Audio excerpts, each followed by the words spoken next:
Assalamualaikum. Terlebih dahulu saya akan memperkenalkan diri saya. Saya Nurna Elisa binti Marusman, nombor matrik 320001811, dan kumpulan saya Syakila binti Baharudin, Amira Izzati binti Muziono dan Nurhanis binti Kamaruzaman. Di sini kami sekumpulan akan memberitahu anda tentang satu topik yang menarik bertajuk toleransi agama dalam kehidupan masyarakat majmuk di Malaysia. Jadi saya akan masuk kepada pengenalan kepada topik ini ya. Apa itu masyarakat majmuk? Jadi saya akan bercakap tentang masyarakat terlebih dahulu. Masyarakat ialah sekumpulan manusia yang hidup bersama di suatu kawasan, tetapi ada aturan dan cara yang tertentu, serta ini boleh dikatakan sekelompok manusia yang berinteraksi antara satu sama lain dan terbentuklah sebuah sistem sosial yang terdiri daripada individu-individu yang tinggal di kawasan tersebut. Apabila terbentuknya masyarakat ini, maka mereka saling memerlukan antara satu sama lain, serta mereka perlu berkongsi sumber yang ada di kawasan tersebut seperti sumber air, sumber elektrik, sumber makanan, public phone dan taman permainan serta lain-lain. Jadi, masyarakat haruslah memahami antara satu sama lain untuk melahirkan satu komuniti yang bersefahaman. Selain itu, akan lahir juga pergaulan yang terbina oleh pola hubungan sosial yang berulang kali sifatnya. Contoh, ziarah-menziarahi, bergotong royong, menghadiri rumah terbuka, merayakan perayaan bersama-sama, saling bantu-membantu ketika dalam kesusahan dan lain-lain. Dengan ini, apabila amalan ini menjadi kekerapan bagi masyarakat, maka ini dapat memupuk kesepaduan masyarakat sebagai satu unit sosial dan akan lahir masyarakat yang harmonis antara pelbagai kumpulan etnik. Apa itu majmuk?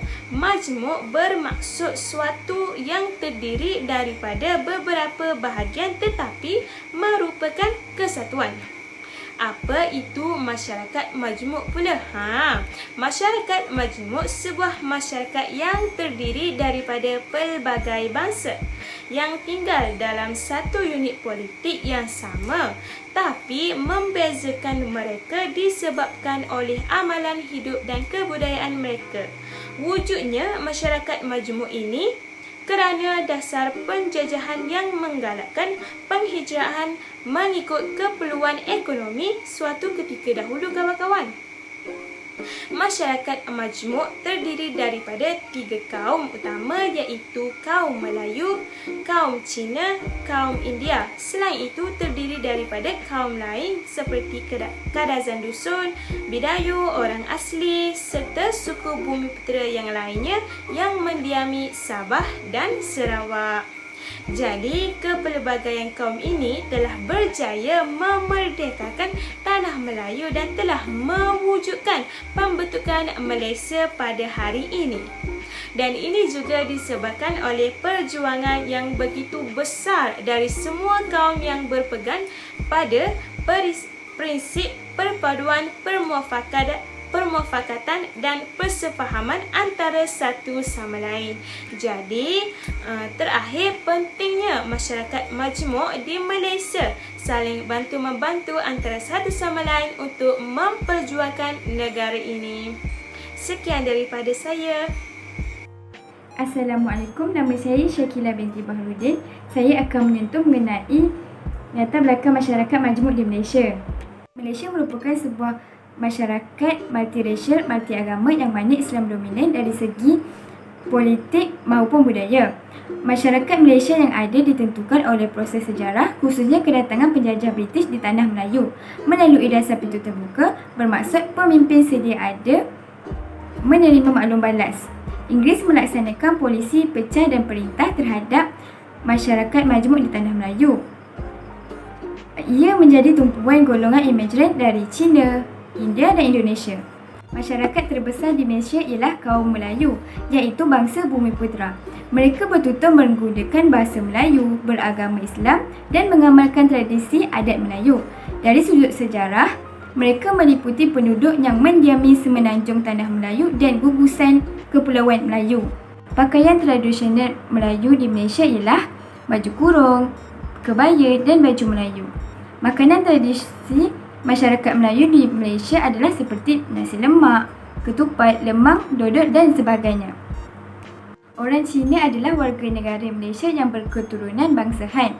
Mereka merupakan kumpulan etnik kedua terbesar di Malaysia selepas kaum Melayu dan kebanyakannya adalah keturunan pendatang bangsa Han yang datang ke Malaysia menggunakan bahasa Mandarin sebagai bahasa komunikasi antara mereka.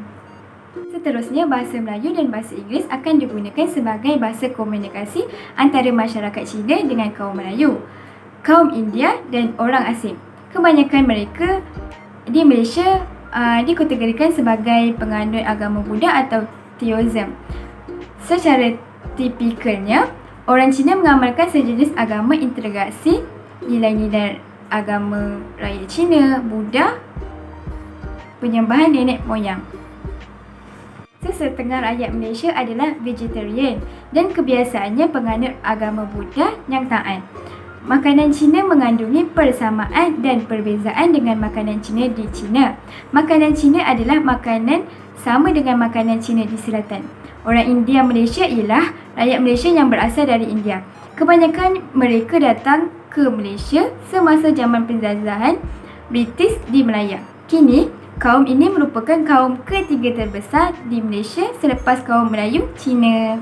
Kebanyakan kaum India Malaysia beragama Hindu dan diikuti Kristian dan Islam. Terdapat juga komuniti Punjabi yang beragama Sikh. Sebagai kesimpulan, semua kaum perlu mengambil peluang dan berusaha untuk mengenal antara satu sama lain. Setiap kaum mempunyai nilai dan budaya tersendiri serta unik. Dalam sebuah negara yang berbilang kaum, setiap kaum mempunyai peranan dan fungsi masing-masing dalam pembangunan negara dan setiap kaum perlu saling bekerjasama dan menghargai peranan-peranan kaum lain. Itu sahaja daripada saya. Sekian, terima kasih. Assalamualaikum warahmatullahi wabarakatuh. Saya Amira Izzati binti Muziono. Saya akan meneruskan dengan konsep toleransi agama di Malaysia.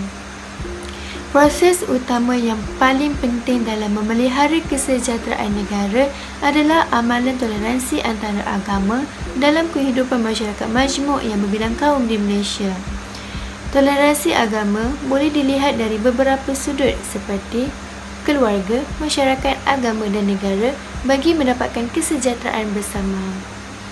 Toleransi beragama juga turut dijadikan alasan berkembangnya konsep pluralisme dan liberalisme yang bertentangan dengan Islam. Konsep pluralisme mengajar kebebasan agama di mana seseorang itu boleh masuk mana-mana agama pada bila-bila masa sahaja. Dan konsep liberalisme mempunyai dasar dan pandangan yang berlainan tetapi secara umumnya bersetuju dengan beberapa prinsip seperti kebebasan berfikir dan kebebasan bersuara, batasan kepada kuasa kerajaan, kedaulatan undang-undang, hak individu ke atas harta persendirian, pasaran bebas dan ketelusan sistem pemerintahan. Setiap individu perlulah bersikap berlapang dada, rasional dan profesional dalam menerima keanekaan ras, bangsa dan budaya kerana ia telah ditetapkan kepada manusia agar bersikap pluralistik dengan menerima dan memahami antara satu dengan yang lain. Tetapi, terdapat batasan dalam kehidupan beragama. Yang pertama, memahami sensitiviti beragama, iaitu dengan memahami prinsip-prinsip asas sesuatu agama. Kita perlu belajar membezakan dan membuat perbandingan antara setiap agama yang terdapat di Malaysia, serta tiada paksaan dalam amalan beragama. Yang kedua, boleh membezakan antara agama dan budaya, iaitu budaya boleh diamalkan bersama tetapi amalan atau ajaran yang bercorak agama tidak boleh diamalkan bersama dan perlu dipelihara mengikut agama masing-masing. Yang ketiga, mengadakan dialog atau perbincangan dengan cara yang bijaksana dan profesional. Dialog perlu kerap dilakukan dengan cara dan sikap fikiran yang terbuka, serta prihatin pada setiap tingkah laku yang tidak membawa kepada perbalahan. Oleh itu, kita mestilah menghargai toleransi agama lain tetapi tidak menganggap semua agama adalah sama. Dengan erti kata lain, Islam tidak menganggap bahawa Tuhan yang disembah oleh orang Islam adalah sama dengan Tuhan yang disembah oleh agama lain. Penyelesaian terhadap konsep pluralisme agama adalah dengan mengakui perbezaan dan identiti agama masing-masing. Assalamualaikum warahmatullahi wabarakatuh dan selamat sejahtera. Saya Nurhalis binti Kamaruzaman, nombor metrik 3202035741. Saya akan menyambung video ini dengan tajuk iaitu isu masalah agama di Malaysia. Seperti yang kita ketahui, rakyat Malaysia terdiri daripada rakyat yang berbilang kaum, agama dan budaya. Keharmonian negara kita sekarang ini disebabkan oleh sikap hormat menghormati dan toleransi antara sesuatu kaum dengan kaum yang lain. Tetapi terdapat beberapa isu yang menyebabkan masalah agama ini sering kali muncul di berita ataupun di akhbar tempatan seperti penggunaan plasma darah, alkohol, lemak ataupun usus yang digunakan sebagai bahan tambahan dalam sesuatu produk makanan ataupun produk bukan makanan. Contohnya, alkohol digunakan di dalam minyak wangi. Hal ini kerana perkara yang saya sebutkan tadi boleh digunakan semula menjadi sesuatu produk yang baru dan menjimatkan kos pengeluar.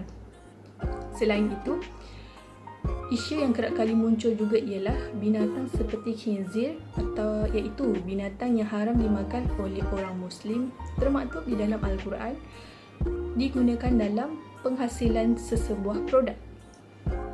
Cara bagi menyelesaikan kemelut ini ialah kerajaan dan institusi yang berkenaan perlu bekerjasama dalam melaksanakan sebuah program kesedaran produk halal. Konsep mesra Muslim perlu diketengahkan agar pengguna percaya akan kualiti sesuatu produk itu terjamin. Pengguna Muslim dan pengguna bukan Muslim juga lebih gemar dan lebih memilih produk yang mesra Muslim kerana mereka merasakan yang produk itu dijamin kualitinya baik. Pihak yang bertanggungjawab perlu memperketatkan prosedur kelulusan sijil halal bagi memastikan produk yang dipasarkan berkualiti. Hal ini mungkin nampak remeh bagi segelintir pihak, tetapi kalau dibiarkan berlanjutan, ia akan menjadi semakin parah. Oleh itu, sebagai rakyat Malaysia, kita perlu mendidik diri kita agar menyelesaikan masalah ini dengan penuh berhemah agar perkara ini tidak berlanjutan lagi. Sekian, terima kasih.